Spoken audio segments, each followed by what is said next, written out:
Re, ka mums ir forša štellīte jaunajiem vecākiem, jaunajām māmiņām. Pudelīšu sildītājs par 24 stundas var uzturēt siltu ēdiena, biezanīšu, buciņu uzsildītājs, kā arī atkausēšanas iespēja. Tāpat arī sterilizēšana. Ieslēdzas mums tajā ar sensoriņiem un regulējas funkcijas. Ja kaut ko parādīšu. Un jā, šāds te aizsargs ir uz dakšiņas. Tā kā nenoņemot pat neieliks kontaktā. Esam ieslēguši. Šeit mēs varam vienkārši izvēlēties vajadzīgo režīmu. No temperatūru, visa cik vajag. Ēdienam, pudelītēm. 10 minūtes tas sanāk sterilizācija.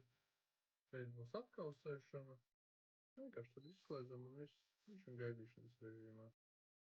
Ļoti ērta, forša, noderīga lietiņa.